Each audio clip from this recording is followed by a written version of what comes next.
College football nerds here talking Georgia and Michigan, and we're going to let y'all in on a little secret before we get into all the housekeeping and talking about stuff. This is our favorite semifinal we've ever covered. We are so excited to see this game because we honestly have no idea how to pick it. But just wanted to get that out there because the matchup is so interesting for both of us. So y'all should really hang out, listen to us, and get excited along with us. But here's your homework. In the comments, give us your score prediction for this game. Michigan fans, Georgia fans, you're kind of used to how we do things around here. But if you're not subscribed yet, please subscribe. One more piece of homework. We said at the end of the Alabama-Cincinnati preview, we're going to say at the beginning of this one. The one way you can help us out the most is to share this video wherever you talk about football. If it's Dog Vent, if it's on MGO blog, if it's on Facebook, if it's on Twitter, some other forum, share us there. That'll help us out a ton. That's all we ask of you. If you think it's good enough, maybe listen to the whole thing. If you think it's good enough, then share it. All right, Josh, this is the segment to open it up where I make Georgia fans and Michigan fans mad, and then you kind of bring it back a little bit. Georgia fans are all on Stetson Bennett because of the Alabama game. And they have a point in that at some point, and this is what we've said for 2 years now, at some point you're going to need to score 40-something to win a game, right? To elite teams at some point to win a national championship need that sort of bail out the defense kind of game. And now they're all pointing their guns at Stetson Bennett because they didn't beat Alabama. And they're saying JT Daniels would have been the answer, which, one, I don't think it is. Kirby Smart's on record now as saying he's not playing because of injury. Stetson Bennett just beat him out. So what I saw in the Alabama game was a Georgia offense that if their defense didn't give up 5 scores in a row, 4 of which were touchdowns, they probably score in the mid-30s. Like, there was enough production in that game from the offense to score in the mid-30s. And you had boneheaded move of going for it on 4th down on the 19-yard line, which I thought it was too early for that. You had this stress of not being able to establish the run game to really expose Alabama's defense because you were digging out of a hole because you knew your defense was just going to get run all night long. Now, I think some of that was a little bit of an aberration. I don't think that defense is as bad as they showed in that game. But I also think that people are underselling Stetson Bennett as at quarterback still this far in the season. Josh, am I wrong in saying, at least in this game, Georgia has the better quarterback? This is where I make everybody mad. Let me know and maybe give us some thoughts on Stetson Bennett at quarterback. I think you know that I've been a pretty big Stetson Bennett fan throughout the year. When you look at a lot of statistics in college football, there's lots of things that matter. One of the big things that matters is what kind of yard per attempt you have, what kind of total yardage you have, that kind of version of production. But another big thing that matters is your efficiency. How good are you at moving the sticks? What is your completion percentage like, etc.? And in those metrics, Stetson Bennett was a 64% passer, but he was 10.1 yards per attempt, 177 QB rating, 24 touchdowns, 7 interceptions. Yeah, he wasn't what people remember JT Daniels being from last year. Look, I think I've said it way too many times. I think there's a lot of maybe misremembering of things or a lot of situational factors there. But Bennett is the number 4 quarterback in the country in QB rating. You know who number 5 is? Bryce Young. So when you talk about Bennett and what he brought to the team, all the Georgia fans going into that Alabama game were trumpeting the fact that he's one of 2 quarterbacks in the country that has over 10 yards per attempt. He is an extremely efficient passer. He is very good at distributing the football. And on the other side of the ball, quite frankly, McNamara is a guy that Michigan tries to use as little as possible. In that Ohio State game, he threw 19 passes to 41 carries. So, in my mind, there's no doubt that Georgia has the better quarterback in this game. And yeah, they don't have the vertical passing game that people want, but I'm going to throw out something that I've said all year, and Georgia fans always take offense with. They're going to take offense with it again in every video that we do, but I'm just trying to be real. Georgia's receiving core does not present a lot of explosiveness. Bowers is a phenomenal tight end. And I have been saying since early in the season, you can be a really, really good tight end, but you cannot score 40 plus points trying to run your offense through a tight end. And when I say that, Bowers had over a third of the receptions in the game. He was the only guy with more than 4 receptions, the only non-running back with over 3, and he had 10 for 139 yards against Alabama. The problem with Bowers is he got those in like 10 to 20 yard chunks over and over again. And they were phenomenal plays because he's a phenomenal player. He's physical. He has great hands. He does a great job of getting separation. But if you're getting 15-yard chunks, you have to do that 6 times in a row to score a touchdown. And on the other side of that ball, Jamison Williams scores in one play. He needs one great play because with his speed, if he catches the ball and he gets into space, he's gone. Bowers just can't do that against top-level competition because as good as he is and as much separation as can get, he's still a tight end, and corners are still going to run him down when you're playing really, really high-level competition. That's why his numbers were so phenomenal against teams like UAB that didn't have that kind of team speed. So that, to me, is the problem with Georgia. George Pickens, who was basically running on one leg, out-physical the guy for a deep ball, but didn't really have the ability to gain any sort of downfield separation. Long speed clearly wasn't there. I don't expect it to be there in this game. I think Jermaine Burton has the potential, but there are a lot of inconsistencies. Ladd McConkey is a guy they've tried to make more of a threat, I think simply because they are so desperate to get speed on the field this year. And there's a lot of injury issues coming in. You know, you really wish you had a guy like Blaylock available, but that's the situation they're in right now. And I think a lot of I totally agree. Stetson Bennett is not the most accurate or consistent downfield passer, but he's not terrible. The biggest problem to me is that they just don't have the downfield explosive threats that you'd really like to see to transform that offense. Yeah, and so all the Georgia fans have like I said, pointed their guns at Bennett and not really done a candid self-assessment of their rest of their offensive weapons, especially at wide receiver. And I do think some of that is because of injury. I think if you had Pickens fully healthy, and he was not fully healthy against Alabama. I know everybody said like he's going to be this weapon that we're getting back. If you had him fully healthy, then you see what happens when Jamison Williams went out for Alabama versus Auburn versus when he was in for Georgia. It changes what the defense has to do for everybody. And so Pickens not being 100%, which this month may help a lot in that regard. But so far to this point, not having somebody that's a first-round talent out there has really hampered what I think they can do offensively. I also think that they need to get Stetson Bennett involved with some design runs. If you've got him on the field over JT Daniels because he's more mobile, let him be mobile and not just when the pocket breaks down on third down and getting a first down.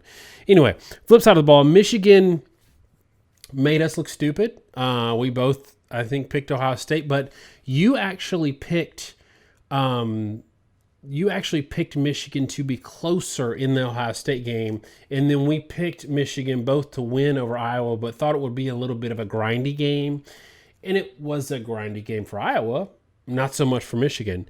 The matchups turned out to be not at all in a challenge for Michigan. In that regard. So it's interesting to me to see that where a lot of people maybe have a feel for this Michigan offense being that 3 yards in a cloud of dust sort of thing.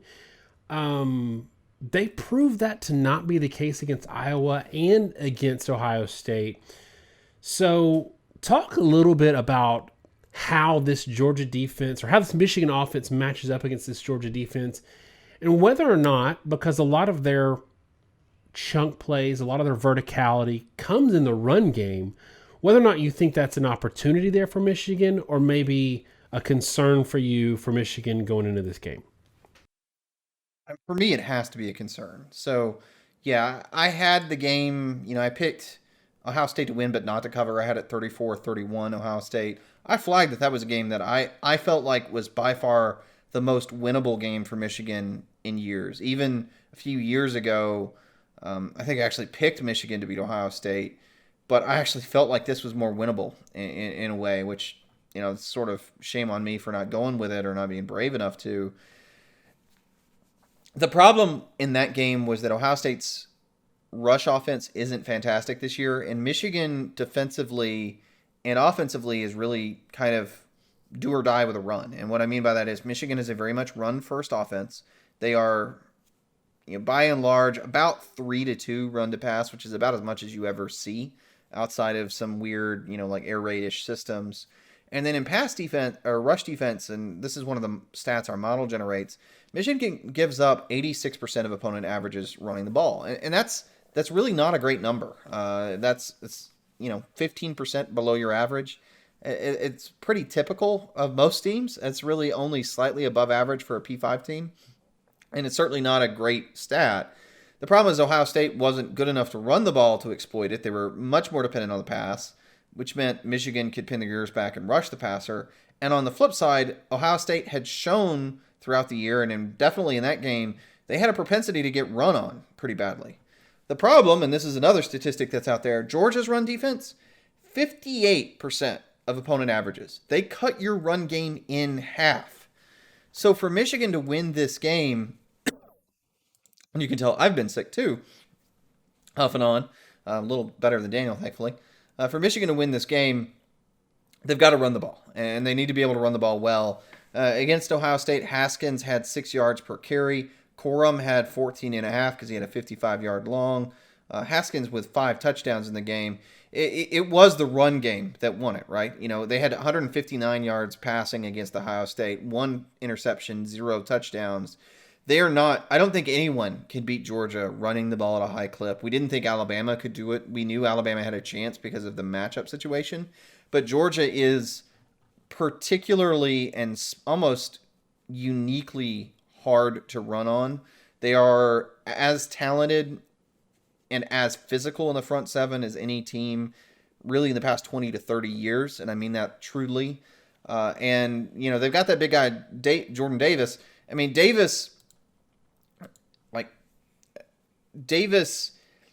didn't play a lot of snaps against Alabama because Alabama was throwing the ball as much as they did. He's not a great pass rusher, can't move the pocket, and he's not a guy that's played many third downs this season. But if you're a team that runs the ball a lot and you want to be on schedule, he is a nightmare because it gets really hard to be on schedule against Georgia. And they've got guys like Devontae Wyatt that I think not enough people outside the SEC know. And they've got maybe the best linebacker in the country in the Kobe Dean. They've got great speed and size at safety. And then the corner position, they've gotten a lot healthier. And it's just all around, even guys like Darian Kendrick at corner, I think a lot of times beat up receivers that are trying to block to set the edge. And it's just really daggum hard to run on them. So I think and it should be obvious, right? That's the difficulty for Michigan.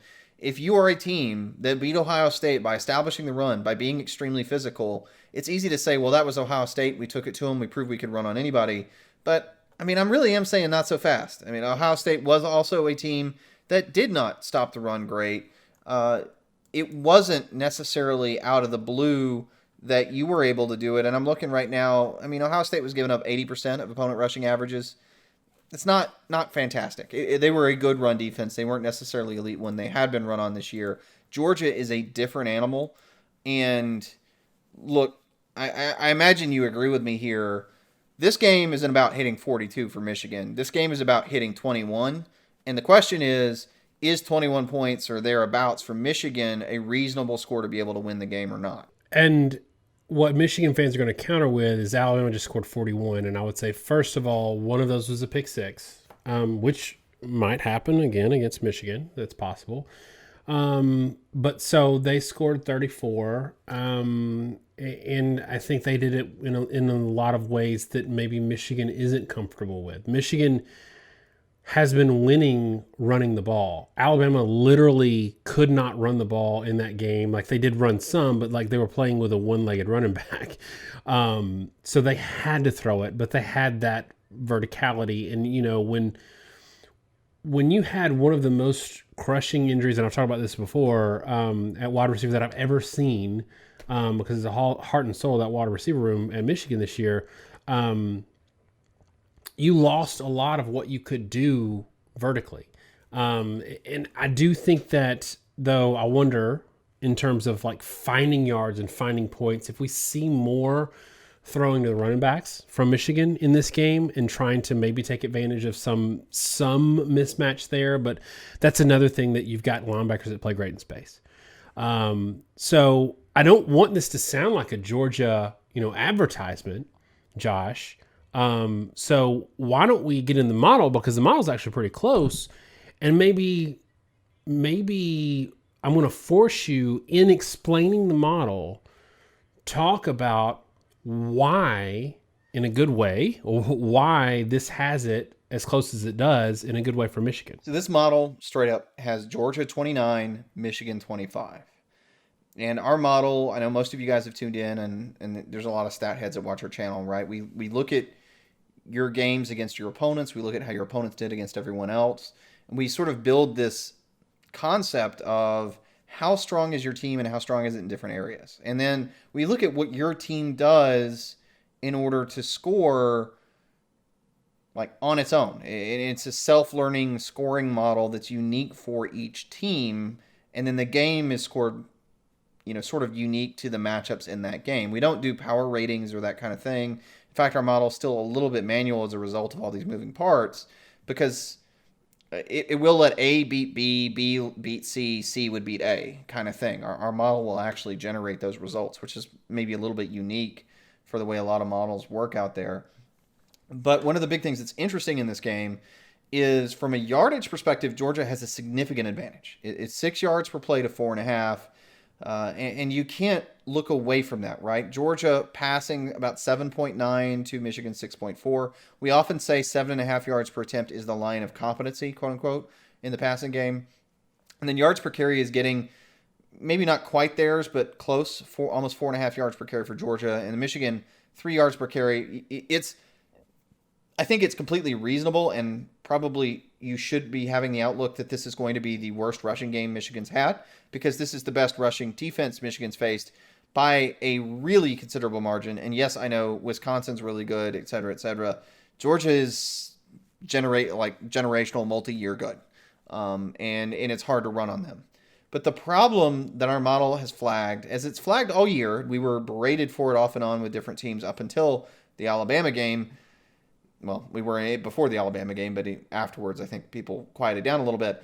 Georgia's scoring, because it's so pro-style, isn't very efficient.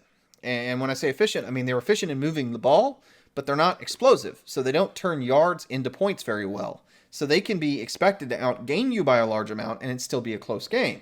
So you've got this 29-25 game. It's even, honestly, it's closer to a 3-point game when you get into the decimals in our system.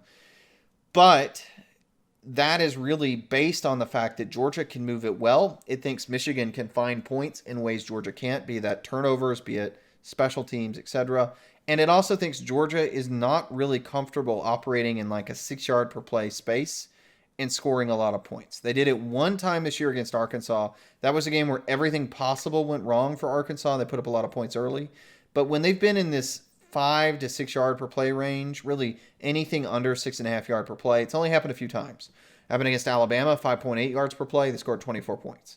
Clemson was 4.2. They scored 10. And the other one was that Arkansas game, and they scored 37. And that's what our model is seeing is, Auburn, 6.2 yards per play, 34 points. And so that's right around that 29 mark. A little bit worse than Auburn, a little bit lower scoring production, a team that moves the ball quite well, but just, again, when you try to run the offense through the tight end, when you're trying to be super efficient, you have to be super efficient so many times down the field that one negative play will cause you to not score. And then I think that brings us into a substantive point, which I'll let you have the fun conversation. The edge Michigan has in this game really is their disruption. We are both really high on Aiden Hutchinson. Now, we've been on Twitter saying I think we would have preferred Will Anderson be in New York over Hutchinson, only because we think Anderson probably has the best stats of an edge player in 10 years. But I still think Hutchinson's maybe top 5 defensive player in the last 3 or 4 years. And for Georgia, who is such an efficiency-driven team, the problem is you can run the ball for 6 yards of carry up the field, finally get in a 3rd and 7, and I mean, good luck being able to pass the ball in third and medium or third and long with any consistency against Michigan's pass rush. What we said about Hutchinson before Michigan fans melting the floor in a fit of apoplexy is that I was fine with Hutchinson being in New York. I really was. I think he deserved it. And here's what frustrates me, and I because Will Anderson plays for Alabama, because we have a lot of Alabama followers, a lot of Alabama fans would say, and sorry, y'all, this is a bit of a segue, but I think it's an important one. A lot of Alabama fans would say, well, Hutchinson's getting a lot of hype off of one game, which is silly. That means they only watched the Ohio State-Michigan game and they hadn't seen him play all year.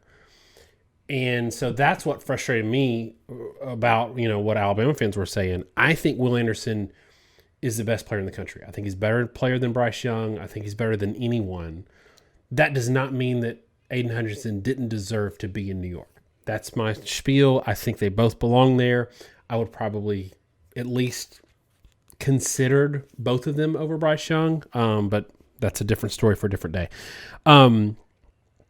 It's interesting to me, these matchups and how Michigan scores points and how Georgia scores points, because Ohio State had the same scoring efficiency issue and it reared its head against Michigan.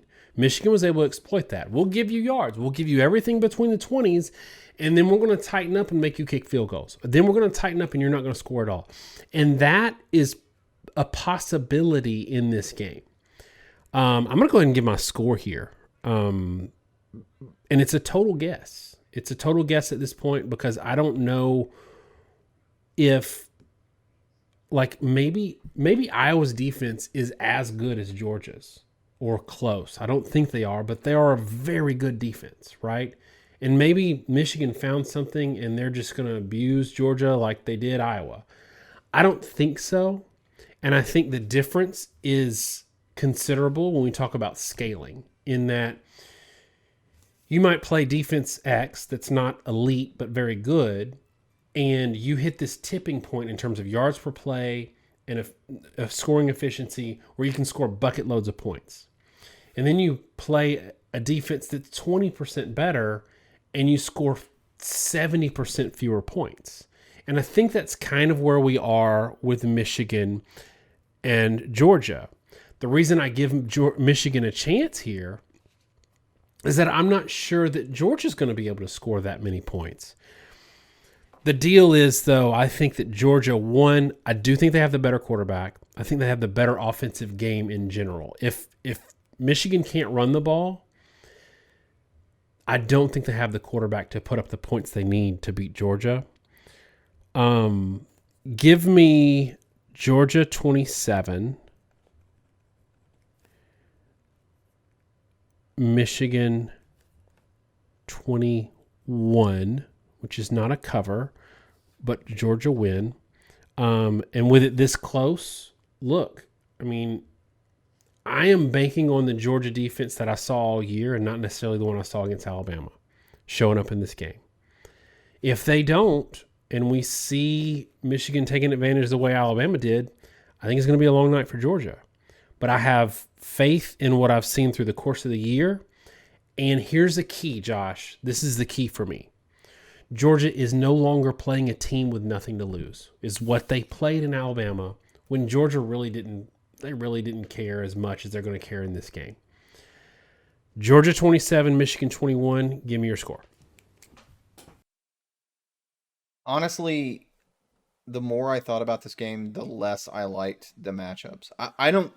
My score in this game is 34-17. Okay, 34-17.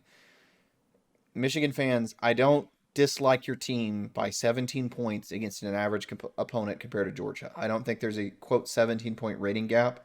I think the matchups are horrid for Michigan. This is not who you want to play. You want to be a run-first team. You've established a brand of physicality this year, and on the defensive side of the ball, you are a disruption-first team that is really good about playing teams that are more dependent on explosiveness. That's what Ohio State is. We talked all year about how they're very herky-jerky, how Stroud was affected by pressure. They weren't very good at consistently distributing the football and taking the easy play. And that's not what Georgia is. To bring it And in I for you just a little bit, because they're going to get mad, is it safe to say you would pick a closer margin against Alabama if that's who they drew in the first round? yes, I think Alabama. I honestly think Michigan would have a much easier game against Alabama than Georgia. I don't know that I would say at this point Alabama's probably a better team than Georgia, based off the last game. If I just take that at face value, but even taking those two teams in that game, I still think Alabama, because of what Michigan is defensively, is the tougher matchup. And then when you compare it to the fact that Georgia on defense is built to stop the run, built to stop basically what Michigan wants to do. And then Michigan on defense is built to stop something that is not what Georgia does. And what Georgia is going to do is pound the ball continually. And I think it's going to feel on the defensive side of the ball a lot like the Michigan State game, where I think Michigan's defense may kind of break late in the game. And Georgia's tailbacks, Cook, McIntosh, White, are really good, and they're really deep, and they can rotate them, and they can absolutely wear you down. And I just think it'll be close for a while, but at some point I think Georgia's going to start to pull away a little bit. Again, 30, like 17-point game, scoring in the 30s, not a huge deal. But once they're down by a couple scores, I just think Michigan isn't really equipped to play that kind of football, and Georgia's going to be more than happy to sit on a lead and put it away. Yeah, at the end of the day, I think if Georgia and Michigan played most teams, the difference in their, however much they beat X team by is probably not as much as this margin is going to represent. And it's just because this is just such, in my mind, a particularly bad set of matchups. And I think, you look at like Dax Hill, you will look at Aiden Hutchinson, those guys that are the standout impact players for Michigan. This is a team that really, if they're doing what they want to do, will not let those guys significantly impact the game. And that's a problem. And I think at the end of the day, I just think that Michigan probably going to be close-ish at half. And in the third and fourth quarter, I think they're going to struggle with the physicality of Georgia on offensively. And I think they're going to find themselves in a little bit of a hole they can't get out of. Let me force you to put your pro Michigan hat on and tell me if, because we're talking about matchups, if Georgia wins this game, what's the biggest matchup advantage that maybe we don't know about, but you would predict to prove out in the game? What's the biggest matchup advantage that you would see that would have facilitated a win for Michigan if that happened? I think the biggest matchup advantage for Michigan, and if I'm being honest, it's a little tough, and that's why I'm having a hard time picking Michigan in this game. But it's going to be the edge players versus what Georgia has in the offensive line. Georgia's offensive line has not been fantastic this year. They've had some injury issues. They got a little healthier versus Alabama and actually helped them offensively, even though they lost that game. And I say it helped them because they handled Will Anderson. But Anderson is not the same kind of player that Hutchinson is. And with the kind of weapons that Michigan has, like Hill, who has an ability to disrupt in the box in the way I don't think Alabama really has anyone in that sort of, robber safety sort of role. I think Michigan has the potential to get some turnovers and some impact plays. Stetson Bennett is prone to those kinds of plays, and Michigan can bring a lot of traffic and speed up the clock in a way that most teams just can't. And it would be interesting to see. I think Bennett had the most interceptions in the country in JUCO before he transferred. I'm pretty sure that's right. He is an interception prone guy when he's not able to operate with timing. On timing, man, he's an absolutely excellent, efficient game manager, but off timing, he's not great. And he loves to be mobile, roll out the pocket, and maybe the biggest thing there is Michigan does have the sorts of speed and disruptive guys on the edge to force Bennett to stay in the pocket because they can run him down. And so if they have a game, I think the path for Michigan to win is to have those guys that get pressure on Bennett, have a couple plays where he panics, maybe he throws a pick six. And if Georgia's in a hole and throwing, I think this game does change quite a bit because just like we talked about, that's not really Georgia's game plan. And then maybe Michigan can get an advantage. But Alabama beat Georgia by attacking the corners. And I think if Michigan had Bell and, maybe even Xavier Worthy too, we might have a different conversation. but I don't think you're going to use Blake Corum on Nakobe Dean and get huge plays. Michigan's linebackers are just too good, and their safety play is quite good too. And the way Michigan likes to attack guys is those sorts of short plays for big yards, and I don't see that. I think they would probably need some sort of turnover situation in order to get a win. And I will forever remember that Bell got hurt in the same game where he made what ended up being called not a catch. I don't know if it was offensive PI or something. Y'all help me out in the comments. But it was like the catch of the year if it was called a catch. And it just broke my heart that he got hurt in that game. Yeah, I mean, I think all of this is a relatively fair assessment for you from you. It is interesting that you noted in the Alabama preview that we did, the Alabama Georgia preview, that if Georgia got in a hole, you really were concerned for Georgia's ability to fight back and win that game, and you kind of echoed it here that if Georgia gets in a hole versus Michigan, Michigan's defense is good enough that they can hold Georgia. Now, I will say on the flip side, Alabama's run defense is elite plus this year. And that might be an area where Michigan would have a problem. Like even if Michigan's down by 10 points, they can run the ball and not get off schedule if that Michigan defense isn't up to snuff and holding them and forcing them to throw the ball. It'll be an interesting one to watch. I cannot stress how excited I am to watch this game, just because one, we're both really excited about the run Michigan's been on this year, given how unexpected it was versus last year, and our criticisms of Harbaugh. And to our credit, like we were very vocal in not loving the Gaddis hire because Michigan's not a place you learn on the job. But we've also given Harbaugh a lot of credit and Gaddis credit this year for adapting and doing basically, honestly, I think one of the best coaching job he's ever done. And so Michigan fans should be excited for that and should not walk into this game thinking that it's going to be a loss.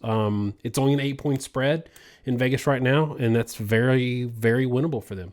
All right, let us know in the comments what you think the score is going to be, and we will get at you and tell you why you're wrong. Thanks so much, y'all. Have a great bowl season. God bless.